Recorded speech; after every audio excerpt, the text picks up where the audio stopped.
هیچ وقت فکر نمی‌کردم یه روز ساختن چند تا ظرف سفید مسیر زندگیمو عوض کنه. این اولین قدم من برای ساختن یک کسب و کار از صفره و راستش هیچ ایده‌ای نداشتم که قراره چه اتفاقی بیفته.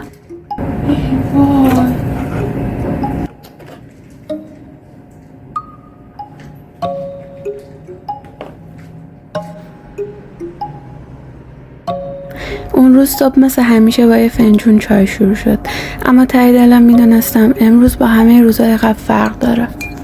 مدت ها بود که به مستقل شدن فکر میکردم تا بالاخره تصمیم گرفتم فقط فکر نکنم، شروع کنم.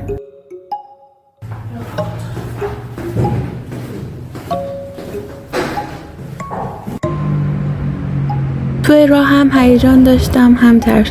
با خودم فکر میکردم نکنه نتونم، نکنه شکست بخورم، نکنه این فقط یه هیجان زودگذر باشه.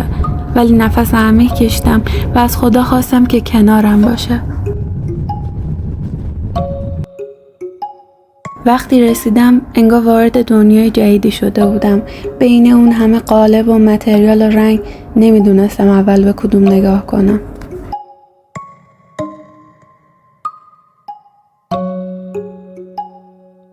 هر چیزی که فکر میکردم برای شروع لازم دارم و خریدم و با هزاران فکر و خیال برگشتم خونه. شاید خیلی‌ها فقط چند تا قالب و چند تا ظرف سفید ببینن، اما برای من هر کدوم یه قدم به سمت زندگی بودن که سالها آرزوش رو داشتم.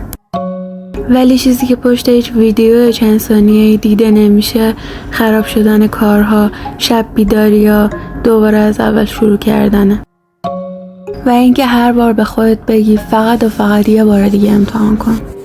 این کانال قرار نیست نتیجه کارمو نشون بده، قرار تمام این مسیر رو با هم تجربه کنیم، از اولین اشتباه تا روزی که امیدوارم این رویا تبدیل به واقعیت بشه.